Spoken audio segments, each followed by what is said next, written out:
Ahanbada ipai bungobu thagatsari aduga channel asibu yengbiriba tabiriba pumnamakpusu aina ikai khumnaba utsari haujikti ibungogi asengba wahai kharadang pathoksage hana taminasi amasung numit yamna kuina aikhoigi ithakta numit nasu thawan michak nasu nganbi khidrabada aduga akanma nong nungsitna aikhoigi thakta kup khrabada haujik hingani haibagi asa pumnamak aikhoina thadokre pakhon chatpasingi thabak pandup kuntaret pada kundagi pathoksaribani taminakhraba pumnamaki thakta mapu ibungona thaujal pinabiba oisanu amen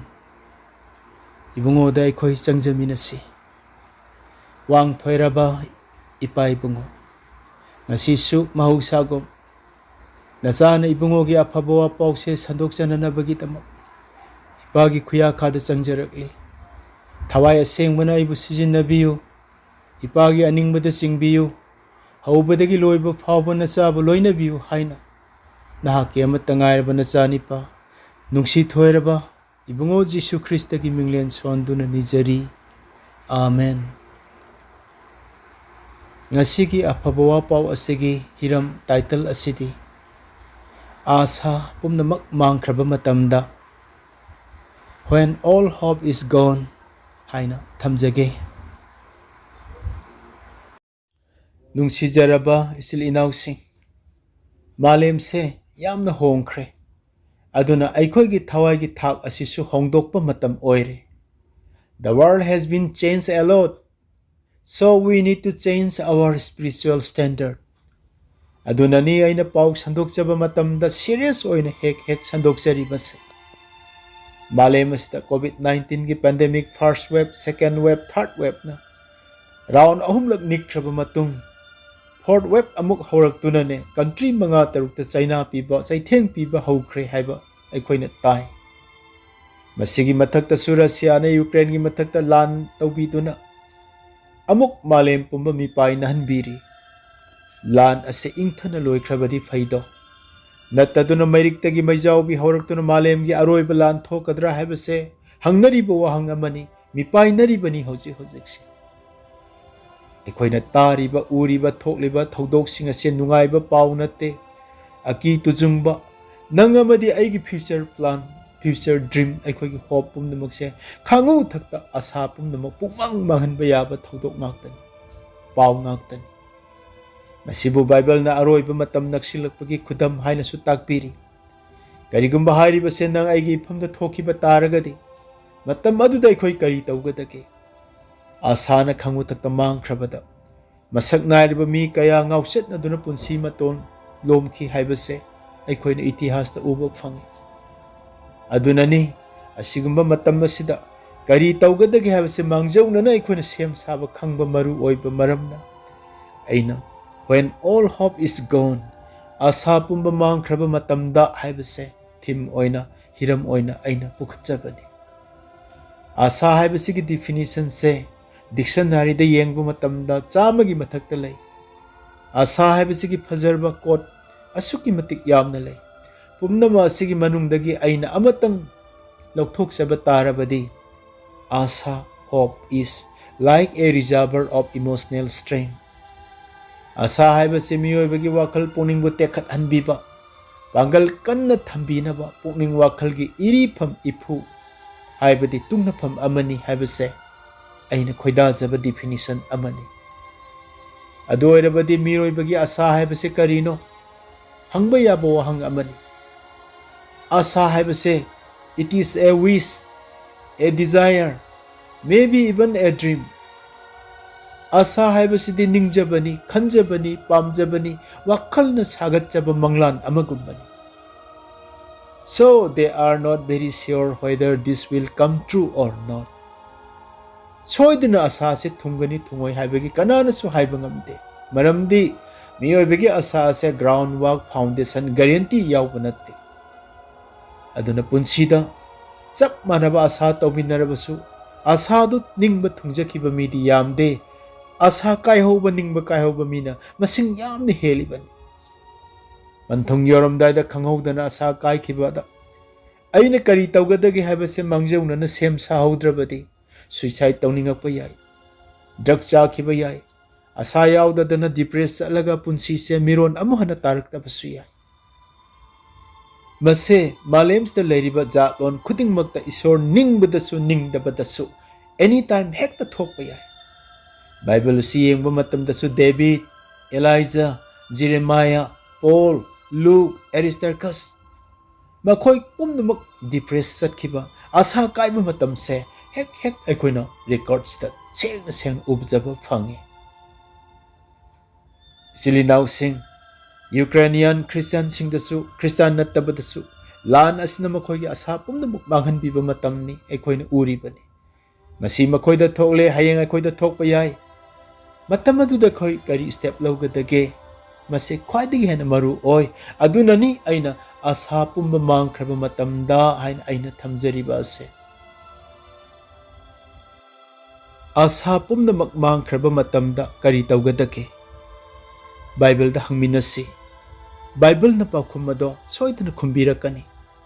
ꯄꯨꯟꯁꯤꯗ ꯀꯌꯥꯔꯛ ꯍꯟꯅ ꯑꯁꯥ ꯀꯥꯏꯔꯕ, ꯋꯥꯈꯜ ꯍꯟꯊꯔꯕ, ꯅꯤꯡꯕ ꯀꯥꯏꯔꯕ ꯃꯔꯨ ꯑꯣꯏꯕ ꯏꯁꯣꯔꯒꯤ ꯃꯅꯥꯏꯁꯤꯡ, ꯁꯥꯃꯤꯁꯁꯤꯡ, ꯄ꯭ꯔꯣꯐꯦꯠꯁꯤꯡ, ꯑꯦꯄꯣꯁꯇꯜꯁꯤꯡꯅꯅꯦ ꯋꯥꯈꯜ ꯄꯨꯛꯅꯤꯡ ꯃꯥꯡꯈ꯭ꯔꯕ ꯃꯇꯝꯗ, ꯊꯃꯣꯏ ꯄꯨꯛꯅꯤꯡ ꯍꯟꯊꯔꯕ ꯃꯇꯝꯗ ꯏꯁꯣꯔ ꯈꯛꯇꯗ ꯑꯁꯥ ꯇꯧꯖꯧ ꯍꯥꯏꯕꯁꯦ ꯃꯁꯥꯅ ꯃꯁꯥꯗ ꯊꯧꯒꯠꯆꯈꯤ, ꯑꯗꯨꯒ ꯃꯥꯡꯈ꯭ꯔꯕ ꯍꯣꯞ ꯑꯁꯥꯗꯣ ꯑꯃꯨꯛ ꯏꯁꯣꯔꯗꯒꯤ ꯐꯪꯖꯈꯤ꯫ ꯂꯥꯏꯁꯣꯜ ꯏꯁꯩ 92 ꯄꯗ 5ꯗ ꯑꯁꯥ ꯍꯟꯊꯔꯕ ꯁꯥꯃꯤꯁꯅ ꯃꯁꯥꯕꯨ ꯊꯧꯒꯠꯆꯕꯒꯤ ꯋꯥꯍꯩ ꯑꯗꯣ ꯄꯥꯊꯣꯛꯃꯤꯟꯅꯁꯤ꯫ ꯍꯦ ꯑꯩꯒꯤ ꯊꯋꯥꯏ, ꯅꯍꯥꯛꯅ ꯁꯣꯟꯊꯔꯤꯕ ꯀꯔꯤꯒꯤꯅꯣ? ꯅꯍꯥꯛꯅ ꯑꯩꯒꯤ ꯅꯨꯡꯗ ꯄꯣꯊꯥꯐꯝ ꯈꯪꯗ꯭ꯔꯤꯕ ꯑꯁꯤꯅ ꯀꯔꯤꯒꯤꯅꯣ? ꯅꯍꯥꯛꯅ ꯏꯁꯣꯔꯗ ꯑꯁꯥ ꯇꯧꯖꯧ, ꯃꯔꯝꯗꯤ ꯑꯩꯅ ꯃꯍꯥꯛꯄꯨ ꯑꯃꯨꯛ ꯍꯟꯅ ꯊꯥꯒꯠꯆꯕ ꯐꯪꯒꯅꯤ, ꯃꯍꯥꯛꯀꯤ ꯂꯣꯏꯅꯕꯤꯕ ꯑꯃꯁꯨꯡ ꯑꯔꯥꯟ ꯈꯨꯕꯝꯒꯤꯗꯃꯛ꯫ ꯃꯁꯤꯒꯤ ꯑꯥꯔꯊꯗꯤ ꯏꯁꯩ ꯑꯁꯤ ꯁꯛꯂꯤꯕ ꯃꯤꯁꯤꯡ ꯑꯗꯨꯗꯤ ꯗꯦꯕꯤꯗꯅ ꯂꯤꯡꯈꯠꯆꯕ ꯇꯦꯝꯄꯜꯒꯤ ꯋꯔshꯤꯞ ꯇꯤꯝꯒꯤ ꯀꯣꯌꯔ ꯂꯨꯆꯤꯡꯕ ꯀꯣꯔꯥꯒꯤ ꯃꯆꯥꯁꯤꯡꯅ ꯁꯩꯊꯥꯕꯅꯤ꯫ ꯃꯁꯤ ꯑꯊꯥꯞꯄꯗ ꯃꯤꯔꯝꯗꯅꯦ ꯌꯦꯛꯅꯕꯒꯤ ꯃꯈꯨꯠꯇ ꯇꯥꯔꯕ, ꯑꯁꯥ ꯂꯩꯇ꯭ꯔꯕ, ꯃꯥꯡꯈ꯭ꯔꯕ ꯃꯇꯝꯗ ꯁꯩꯊꯥꯕ ꯑꯣꯏꯅ ꯎꯠꯂꯤ꯫ ꯁꯥꯗꯥꯟꯕꯅ ꯇꯥꯟꯅꯔꯕ ꯈꯧꯒꯪꯂꯕ ꯁꯖꯤꯅ ꯂꯥꯏꯖ ꯏꯁꯤꯡꯕꯨ ꯈꯧꯔꯥꯡꯖꯕꯒꯨꯝ, ꯌꯦꯡꯅꯕꯒꯤ ꯃꯈꯨꯠꯇ ꯇꯥꯔꯕ ꯃꯤꯔꯝ ꯑꯗꯨꯗꯗꯤ ꯃꯈꯣꯏꯅ ꯂꯥꯏꯅꯤꯡꯊꯧ ꯏꯕꯨꯡꯉꯣ ꯃꯍꯥꯛ ꯈꯛꯇꯕꯨ ꯈꯧꯔꯥꯡꯖꯩ ꯍꯥꯏꯕꯗꯣ ꯎꯠꯂꯤ꯫ ꯑꯗꯨꯉꯩ ꯇꯦꯝꯄꯜꯗ ꯏꯕꯨꯡꯉꯣꯕꯨ ꯊꯥꯒꯠꯃꯤꯟꯅꯈꯤꯕꯗꯣ ꯃꯤꯔꯝ ꯑꯗꯨꯗ ꯅꯤꯡꯁꯤꯡꯂꯒ ꯇꯦꯡꯊꯥꯖꯩ꯫ ꯃꯇꯝꯗꯨꯗ ꯁꯥꯃꯤꯁꯅ ꯃꯥꯒꯤ ꯁꯣꯟꯊꯔꯕ ꯊꯋꯥꯏ ꯃꯊꯟꯇ ꯊꯧꯒꯠꯆꯗꯨꯅ ꯑꯁꯨꯝꯅ ꯍꯥꯏꯖꯈꯤ: ꯍꯦ ꯊꯋꯥꯏ, ꯅꯪ ꯊꯥꯖꯕ ꯉꯝꯗ꯭ꯔꯤꯕ ꯀꯔꯤꯒꯤꯅꯣ? ꯅꯪ ꯃꯥꯒꯤ ꯅꯨꯡꯁꯤꯕꯗꯣ ꯀꯥꯎꯊꯣꯛꯂꯕ꯭ꯔꯣ? ꯃꯥꯒꯤ ꯊꯧꯖꯥꯜ, ꯃꯥꯒꯤ ꯊꯥꯖꯕ ꯌꯥꯕ ꯋꯥꯁꯛ ꯑꯗꯣ ꯅꯪ ꯅꯤꯡꯁꯤꯡꯗ꯭ꯔꯕꯔꯥ? ꯅꯪ ꯏꯕꯨꯡꯉꯣꯗ ꯑꯁꯥ ꯇꯧꯖꯧ, ꯑꯗꯨ ꯑꯣꯏꯔꯕꯗꯤ ꯃꯥꯡꯈ꯭ꯔꯕ ꯑꯁꯥ ꯍꯟꯖꯤꯟꯕꯤꯒꯅꯤ, ꯑꯗꯨꯒꯅꯦ ꯅꯪꯅ ꯑꯃꯨꯛ ꯍꯟꯅ ꯃꯥꯒꯤ ꯑꯔꯥꯟ ꯈꯨꯕꯝꯒꯤꯗꯃꯛ ꯅꯤꯡꯅꯁꯪꯗ ꯑꯃꯨꯛ ꯊꯥꯒꯠꯆꯕ ꯐꯪꯖꯒꯅꯤ ꯍꯥꯏꯅ ꯃꯍꯥꯛꯅ ꯊꯧꯒꯠꯆꯕꯅꯤ꯫ ꯃꯔꯨꯞꯁꯤꯡ, ꯃꯁꯤꯅ ꯇꯥꯛꯄꯤꯕ ꯑꯗꯨꯗꯤ ꯑꯩꯒꯤ ꯑꯁꯥ ꯄꯨꯝꯕ ꯃꯥꯡꯈ꯭ꯔꯕ ꯃꯇꯝꯗ ꯏꯁꯣꯔꯗ ꯑꯁꯥ ꯊꯝꯖꯧ, ꯑꯗꯨ ꯑꯣꯏꯔꯕꯗꯤ ꯃꯥꯡꯈ꯭ꯔꯕ ꯑꯁꯥꯗꯣ ꯏꯕꯨꯡꯉꯣꯅ ꯔꯤꯁꯇꯣꯔ ꯇꯧꯕꯤꯒꯅꯤ꯫ ꯃꯔꯝꯗꯤ ꯑꯩꯈꯣꯏꯒꯤ ꯏꯁꯣꯔꯁꯦ ꯒꯣꯗ ꯑꯣꯐ ꯍꯣꯞ, ꯑꯁꯥ ꯄꯤꯕꯤꯕ ꯏꯁꯣꯔꯅꯤ ꯍꯥꯏꯕꯁꯦ ꯔꯣꯃꯤꯌꯣ 15:13 ꯐꯥꯔꯁ ꯋꯥꯔꯗꯇ ꯑꯩꯈꯣꯏꯅ ꯁꯦꯡ ꯎꯕ ꯐꯪꯏ꯫ ꯑꯁꯤꯗꯁꯨ ꯅꯠꯇꯦ, ꯑꯣꯇꯤꯒꯤ ꯃꯇꯝꯗ ꯑꯗꯨꯉꯩ ꯎꯁ ꯀꯧꯕ ꯂꯩꯕꯥꯛꯇ ꯑꯃꯛꯄ ꯂꯩꯇꯕ, ꯄꯨꯛꯆꯦꯜ ꯇꯤꯡꯕ, ꯏꯁꯣꯔꯕꯨ ꯀꯤꯕ, ꯐꯠꯇꯕꯗꯒꯤ ꯂꯩꯊꯣꯛꯆꯕ ꯏꯕꯨꯡꯉꯣꯒꯤ ꯃꯅꯥꯏ ꯖꯣꯕ ꯀꯧꯕ ꯑꯃ ꯂꯩꯔꯝꯃꯤ꯫ ꯁꯨꯞꯅꯒꯤ ꯅꯣꯡꯃ ꯈꯛꯇꯗ ꯃꯍꯥꯛꯅ ꯃꯦꯁꯦꯖ 3ꯈꯛ, ꯄꯥꯎ 3ꯈꯛ ꯃꯊꯪ ꯐꯪꯈꯤ꯫ ꯃꯗꯨꯗꯤ ꯃꯍꯥꯛꯀꯤ ꯁꯥ ꯁꯟꯁꯤꯡ ꯇꯨꯝꯃꯦ, ꯄ꯭ꯔꯣꯄꯔꯇꯤ ꯂꯣꯏꯈ꯭ꯔꯦ, ꯃꯤꯅꯥꯏ ꯃꯤꯁꯟ ꯂꯣꯏꯅ ꯁꯤꯔꯦ, ꯃꯆꯥ 10ꯃꯛ ꯁꯤꯈ꯭ꯔꯦ ꯍꯥꯏꯕ ꯄꯥꯎꯁꯦ ꯃꯊꯪ ꯇꯥꯈꯤ꯫ ꯃꯗꯨ ꯍꯦꯛ ꯇꯥꯕ ꯂꯣꯏꯕꯗ ꯖꯣꯕꯇ ꯍꯧꯒꯠꯈꯤ, ꯑꯗꯨꯒ ꯃꯐꯤ ꯁꯦꯒꯥꯏꯈꯤ ꯑꯃꯁꯨꯡ ꯃꯔꯨ ꯀꯣꯛꯊꯣꯛꯈꯤ꯫ ꯑꯗꯨꯗꯒꯤ ꯂꯩꯄꯥꯛꯇ ꯎꯄ꯭ꯔꯥꯛꯅ ꯎꯞꯇꯨꯅ ꯇꯦꯡꯊꯥꯈꯣꯜꯒ ꯂꯣꯏꯅꯅ ꯏꯁꯣꯔꯕꯨ ꯈꯨꯔꯨꯝꯖꯈꯤ꯫ ꯄꯦꯟꯐꯨꯜ ꯋꯔship, ꯆꯩꯅꯥꯈꯣꯟꯅ ꯊꯜꯂꯕ ꯈꯨꯔꯨꯝꯖꯕ ꯑꯗꯨꯗ ꯃꯍꯥꯛꯅ ꯑꯣꯟꯅ ꯊꯣꯏꯅ ꯇꯦꯡꯊꯥꯕꯒ ꯂꯣꯏꯅꯅ ꯃꯄꯨ ꯏꯕꯨꯡꯉꯣꯒꯤ ꯃꯤꯡ ꯌꯥꯏꯐꯕ ꯑꯣꯏꯁꯅꯨ ꯍꯥꯏꯅ ꯍꯥꯏꯈꯤ꯫ ꯖꯣꯕ 1:12꯫ ꯑꯗꯨꯝ ꯑꯣꯏꯅꯃꯛ ꯑꯅꯤꯁꯨꯕ ꯁꯩꯇꯥꯟꯒꯤ ꯈꯨꯠ ꯊꯥꯕ ꯃꯇꯝ ꯑꯗꯨꯗꯗꯤ ꯖꯣꯕꯀꯤ ꯈꯨꯌꯥꯗꯒꯤꯅ ꯂꯋꯥꯏ ꯂꯨꯇꯣꯟ ꯐꯥꯎꯕ ꯁꯥꯊꯤꯕ ꯑꯄꯥꯠ ꯑꯅꯣꯝ ꯑꯃꯗꯤ ꯑꯄꯣꯝꯕꯅ ꯄꯤꯛ ꯊꯟꯈꯤ꯫ ꯃꯇꯝ ꯑꯗꯣ ꯌꯧꯔꯕ ꯃꯇꯝꯗꯗꯤ ꯖꯣꯕꯅ ꯃꯁꯥ ꯍꯣꯠꯅꯕ ꯆꯦꯒꯥꯏ ꯑꯃ ꯂꯧꯈꯤ ꯑꯃꯁꯨꯡ ꯎꯠ ꯃꯔꯛꯇ ꯃꯍꯥꯛꯅ ꯐꯝꯕ ꯍꯧꯈꯤ꯫ adu phawa mahang isor da pap langshin jakhide chapter 2 gi verse 7 dagi na 10 phawa da uba phang adum oinamak job na tamthiraba lanpham amada minung sing khangdraba lanmi singnane chumna lejaba micham amagi nupi angang sagai na tai macha masu tumna hatok pikhrabada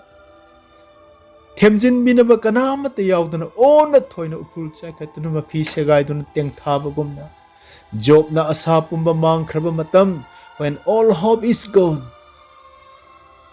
asa leitraba matam na masana masabu sirap tauduna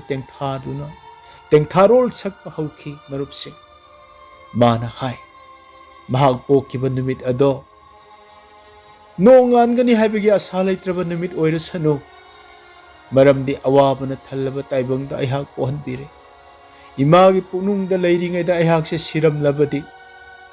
adungai matam amada sagatlamba konungda palamba ningthau singumna aihak nungaina khomlen tungkun tanjaduna leiramgadabani thawaida kharaba mahak aduda hingba pibiriba karigino lan thumdagi di sibane hena pamlaba ni aduda karigi thawai hapiriba no haina mahakna tengthajaki bandup ahumda ugani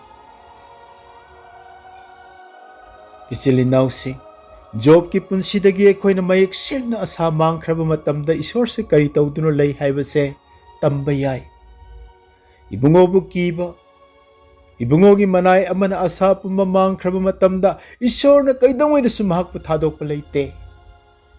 mahak ki manak ta nakna leibi mahak pu loina bi haibase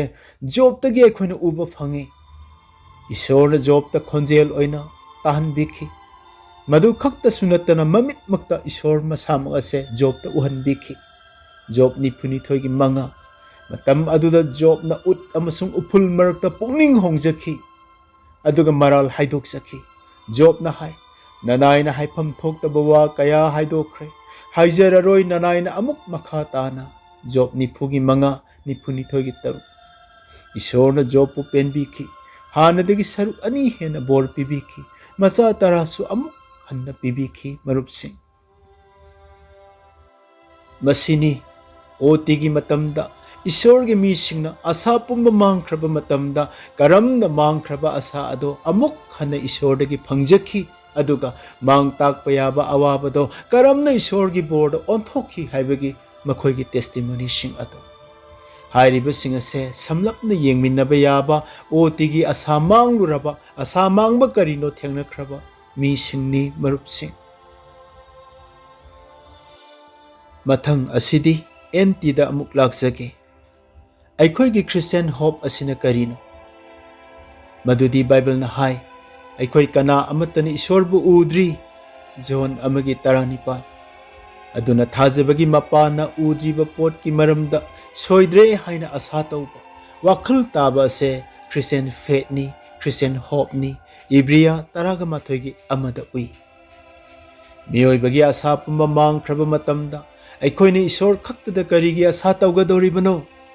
madugi paukhum bible na pi madudi every good and perfect gift is from god aphaba amasung mapung phaba khudol khuding isor dagini mangonda hongba natraga leithokpagi mami khak tade jacob amagi taraga tare masina takpadi christian hope ti groundwork foundation guarantee yaudaba wasak piba yaudaba hope natte our christian hope is not without groundwork and foundation there is a certain guarantee to it reverend dr james e tyas associate minister first baptist church nane magi lairik amada christian gi hope ki formula se iduna takpiri christian hope ki formula do ai haijagi testing plus Christ equal to patience. Patience plus Christ equal to Christ-like character or experience. Christ-like character plus Christ equal to guaranteed Christian hope. Haibadi sangyeng plus Christa ani asina khang haiba oirai. Aduga akhang kanba plus Christa ani asina Christa manba lamchat oirai.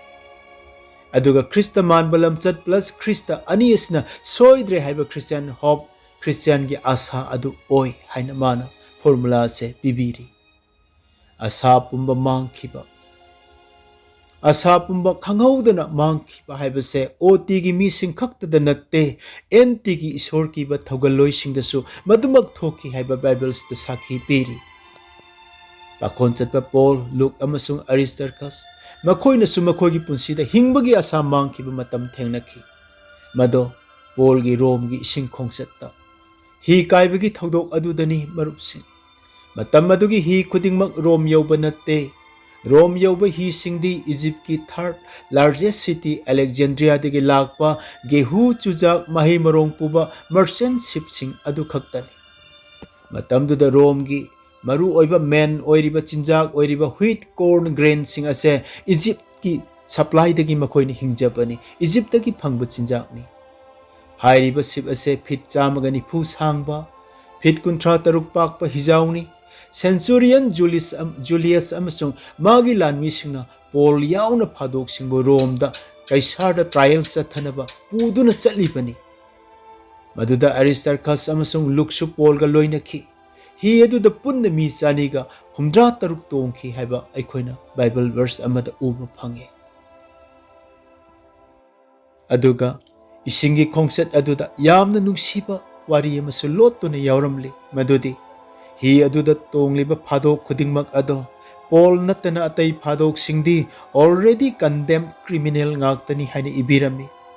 मरा लेरेना लाउथोख्रबसिंग अदुदी रोमदा पूरीबनी हेक थुंगबा मतमदा एरेनादा पुथोक्तुना कुमही तोफमदा हालगदबा सिंगनी हाइदुना commentary सिंगदे scholar सिंगनी इबिरमी। मरुपसिंग पाबा मतमदा थमोय थुक लावी kappa मिटकी P ताखिबा खंगहौदे।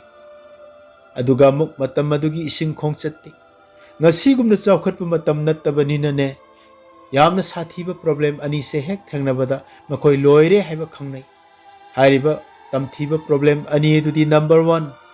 तमथीबा नोंग नुंगसित हेक मायोकनबा मतमदा हिमाई चुंगदबा बैक पेडल अनि दो अदुम फेल ओइरे।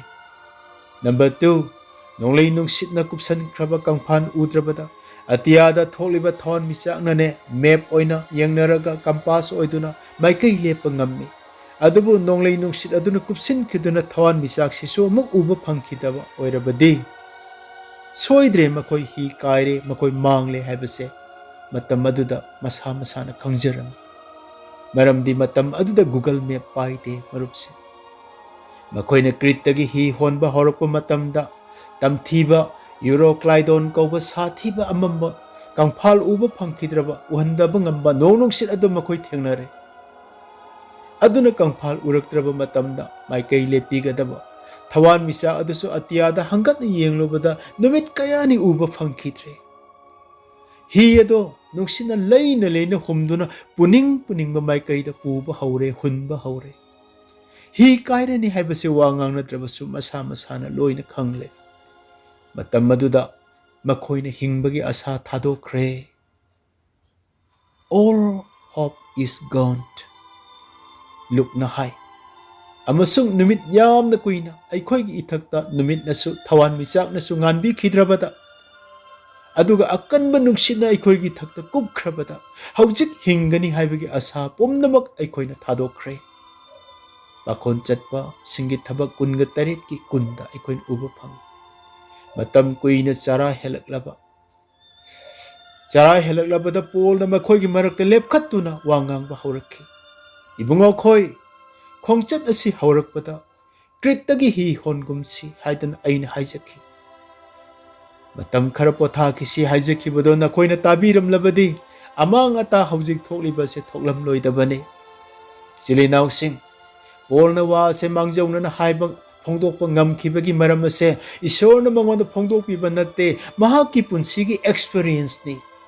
मागी एक्सपीरियंस तगी हाइजखिबनी मरमदी महाक मेडिटरेनियन सीएसता माइल 3,500 फावबा हि तोंख्रबनी पानी। इसिंगी खोंगचत तोइना चतख्रे। अदुना सीजन अमसुंग वेदर की कंडीशन असे माना खंगबगी मरमनने मंगोंदा सुपरनेचुरल विजडम असे लैजे। ꯑꯗꯨꯒꯤ ꯁꯨꯝ ꯃꯊꯛꯇ ꯁꯤꯖꯟ ꯑꯁꯤꯗ ꯑꯁꯤꯒꯨꯝꯕ ꯋꯦꯗꯔ ꯑꯁꯤꯗ ꯁꯃꯨꯗ꯭ꯔꯗ ꯍꯤ ꯀꯥꯏꯕꯁꯦ ꯉꯁꯤ ꯑꯁꯤꯅ ꯄꯣꯜꯒꯤꯗꯤ ꯑꯍꯥꯟꯕ ꯅꯠꯇꯦ ꯍꯤꯃꯥꯏ ꯆꯨꯝꯂꯤꯕ ꯄꯥꯏꯂꯣꯠ ꯃꯥꯁꯇꯔ ꯑꯃꯁꯨꯡ ꯍꯤꯒꯤ ꯃꯄꯨ ꯑꯗꯨꯗꯤ ꯍꯤ ꯀꯥꯏꯕ ꯑꯃꯨꯛꯇ ꯊꯦꯡꯅꯈꯤꯗ꯭ꯔꯤ ꯃꯔꯝꯗꯤ ꯃꯈꯣꯏꯅ ꯋꯦꯗꯔ ꯈꯪꯕ ꯉꯝꯗꯦ ꯑꯗꯨꯕꯨ ꯄꯣꯜꯗꯤ ꯉꯁꯤꯒꯤ ꯊꯧꯗꯣꯛꯁꯤꯒꯤ ꯃꯃꯥꯡꯗ ꯍꯤ ꯀꯥꯏꯕ ꯑꯅꯤ ꯑꯍꯨꯝꯂꯛ ꯊꯦꯡꯅꯈ꯭ꯔꯕꯅꯤ ꯃꯗꯨ 2 Corinthians 12:15ꯗ ꯃꯥꯅ ꯂꯥꯎꯊꯣꯛꯈ꯭ꯔꯕꯅꯤ मधुगी एक्सपीरियंस लेबा मरमननी माना क्रितगी ही होनगुमसी हाइदुना नोंजखिबदो मांगजौनन अदुबो इवन ही अदुगी चीफ सेलर अमसुंग हीगी मपु अदुना फावबा करिमत खंगबा ngamde थाजबा ngamखिदे मरमदि पोलगी एक्सपीरियंस अदु मखोइदा लेते अदुबो लानमीगी मकोक जूलियस नदी पोलगी वा अदुगी महुतदी हीरोय अमसुंग हीगी मपु अदुगी वा अदु ओइना मखोइना थाजखि नुंसीजरबा इसिल इनाउसे लाइबक थिबा खोंचत अदुदा हिंबगी असा पुमनमक थादोखरबा ही अदुदा तोंगलिबा मी चानी हुमद्रा तरुक अदुगी मनुंगदा ईश्वरदा आसा थमजबा ईश्वर खक्तदा ngaजबा ईश्वरदा पुंसी कथोकलबा इबुंगोगी थौगल हौजिक हौजिकसु तौजरिबा ईश्वरगी मनाई पोल कोबनी पासिगी मनाक्ता इखंग खंगहौदनने ईश्वरगी दूत अमना लाक्तुना अहिंगदा मनाक्ता लेपीखि अदुगा हिंबगी आसा थादोखरबा पोलदा दूत अदुना हाइखि पोल कीगनु नहाक कैसारगी ममांगदा लेपकनी नंग रोमदा सोइदना यौगनी अदुगा हियसदा तोंगलिबा मी पुमनमक्सु ईश्वरना नंगोंदा सिनरबनी पाखोन चटपा सिंगी थबक 19 की पद 19 कुनमंगा फावबदा उई अदुदगी पोलना वासिंग असिमक मियामदा तमखि हौजिकति ही नतना थवाई मत मांगलरोय दूत अदुना अइंगोंदा हाइबिरे हाइदना महाकना पाउदमजै मदुदगिदी वाखल नुंगाइरदुना महाकना मियामबु पुंगनिंग थौगतपोइना तल लौरगा मियाम ममांगदा ईश्वरबु थागतलगा तन थुगाइदुना माना चाबा हौखि मदुदगिदी मखोइ पुमनमकी पुंगनिंग अदुसु थौगतलदुना मखोइसु पोलबु उबदगी हराउजरदुना तल अदु चाबा हौखि पंदुप 19 की पद 35-36 पाखोन चटपसिंगी थबकता उई मसिदगी तमजबा याबा अदुदी मियोइबगी आसा पुमनमक मांगबा मतमदा ईश्वरदा आसा थमजबा मी अदुदी ईश्वरना थादोपिबा लेते पोलना आसा मांगख्रबा मतमदा मनाक्ता लेपीखिबा ईश्वर अदुना नंग अइगी नाक्तसु सोइदना हौजिक लेपीगनी हाइबसे बाइबल असना अखोइदा वासकपि पोलगी मरमना ही अदुदा तोंगलिबा मी पुमनमकसु कनबीबगम अखोइगी वा ताबा सरमन असे ताबा मी खुदिमकसु इबुंगोना कनबीबा ngамni अखोइना मसी थाजगदबनी मसीनी आसा मांगख्रबा मतमदा अखोइगी ईश्वरगी अंगकपा थबक अहिंगदा दूत अदुना पोलदा हाइबीखिबा अदो सोइदना थोकनी हाइबा पोलना थाजखि मदो पंदुप 19 की 15 दा उई अदुगुमना अखोइनासु ईश्वरगी वाहैदा सोइदना कनबीगनी हाइबसे थाजरसी मरुपसिंग मरमदी अखोइगी ईश्वरसे आसा मांगख्रबा मतमदा आसा पीबीबे ईश्वरनी गॉड ऑफ होप आइदना रोमियो 15 की 19 दा अखोइना उजै हौजिकती वारोइसिंदा आई लाक्सरगे होप इन गॉड ईश्वरदा आसा तौजौ हारिबसे करिगिनो आंसर अहानबे पीटर अमगी 13 नखोय असेंगबो ओयु मरमदि आई असेंगबनी हाइबसे थुंगननबनी ईश्वरदा आसा तौरगा करमना सेंगदोरिबनो अखोइना हेक्ता सेंगलगद्रा पाउखुम अदुदी ईश्वरदा आसा तौजबा मी खुदिंगना इबुंगोना सेंगबगुमदा मसा मथंतबु सेंगदोकजै अहानबा जोहन अहुंगी अहुमदा अखोइना उई अखोइना प्रभुदा इसाबु सेंगदोकजदुना सेंगना थमगदौरिबा सिना करिगिनो पाउखुम अदुदी इबुंगोना हाय नखोइसु थौरांग तौदुना लयु मरमदि नखोइना खंदबा पुंजा अदुदा मीगी मचानी पादुना लेंगलकनी माथि पंदुप 19 पद 94 दा उई अदुना इबुंगोना बोर अदुना लेंगलकपा मतमदा इबुंगोगी असेंगबा सिंखक्तना बोर अदो ओकननबा थोलकनी हाइबसे ताकपी मिशन खांगदुना मसाबु सेंगना थमजबा असे ईश्वर खक्तदा आसा तौजबा असे आसा मांगख्रबा मतमदा आसा हंजिनबिनबगी अमत्ता ngairaba पाम्बैनी मरुपसिंग वारी मतेक अमतंग परेंग खरदंग आई हाइरगा लोइसनजगे हाइरिबा वारी अदुदी मतम अमदा इतालीदा ख्वाइदगी लूनाना फजबा garden अमगी वारीनी tourist सिंगना येंगबा लाकनरम्मी Nongma tourist Amna Mali अदुदा हंखी garden ase asukni matik lu naliba phajariba karigino mali na khumme mase aigi mapugi yathangni tourist na hange mapu ado kadai da leibage mali na khumjai mahakti athapa yum amada leikhi tourist na hange mahakti amukta phawba nanakta laktra mali na hai mahak sei tarani thogi mamangda noma surprise hoina aigi mangda lepki numit adudasu Italy da khwaidagi lu nanba phajaba garden ama magi garden ase adumak oirambaduda penbiraduna ibu thagat pirammi aduga mana chauna pibirammi mana saramdagi matamda ingonda section wa masu wasak pirammi ngasi lu na nana phajana aina lakpa matamda leiramliba sigumna aigi garden ase hayeng aina lakningba numit amada hek lakpada ngasigumna lu na nana phajana nangna thambiramlabadi Changdamnaba yadraba mamal luraba khudolama aina nangidamak pigani haina wasak piram tourist na hai o ai bhab tare nangi mapu do hayemak lakani haibase nang khangba natra aduna natra nga saidigi aina yengbada nangna leptuna adumak sengdoktuna luna nana thamlibase maduda mali aduna khumjai natte kaidongwaidasu aigi mapu hayeng lakani haibase aina khande aina numit khudingi sit sengjabadi aigi bungodo khanghaudana haujik hekta ngasi hekta aigi inakta lakani haibasigi asada numit khuding ngasi lakani haibase aina thajaduna adumak numit khudingi aina luna nana sengdoksabani madugi asadani aina Italy da khwaidagi phajaba garden khwaidagi lu nanba ama oina thamba ngamjaribase garden ase Magi paukhum aduda tourist ado asukki matik penjaki ngakki marupsing aigi nungsiraba isilinaw sing Prabhu amuk lakhini haibase mali aduna ngasi lakani haibagi asada asum sengdokpaduna Italygi manungda khwaidagi lu nanba garden ama oikhibaga aigi Prabhu amuk lakhini haibase aikhoigi Christian hope ni Hingatpa aran kubam amasung lomba naidana hingba punsi ase ibungo da aikhoigi hope ni numit khudingi asa se tawjaba mina ibungo na sengbagum masa mathantabu sengdoksai haibase mali adu da pandam tawjabagi wani mali adu atai kana sunatte nang amadi ayasini madugi asadani aikhoina luna nana thamgadori base masini Christian hope Bible na hai Nakhoigi asa hope ado mapung phaba soidaba oinananaba nakhoina pungning changba se aikhoina pami Hebreya 3:13 aikhoigi asa se mangkhraba matamda ibungona aikhoibu thadok pide ibungona asa mangkhraba thamoi kairaba singi manakta nakna leibi laisol isai 13:12 ima amadi ipana aikhoibu thadok piba yai adubu ibungona aikhoibudi thadok piroi laisol isai 18:10 nupi amana mahaki matambakta mabuk thaksariba masabu kauba ngambra hoi makhoina masabu kaukhiba yai adum oinamak ainadi nakhoibu kauroi Jisaya 19:10 asibagi mamigi tampak phauduna chatlabasu aina kiroi maramti mahakti aiga loinari laisol isai 12:3 aikhoina thajariba isora se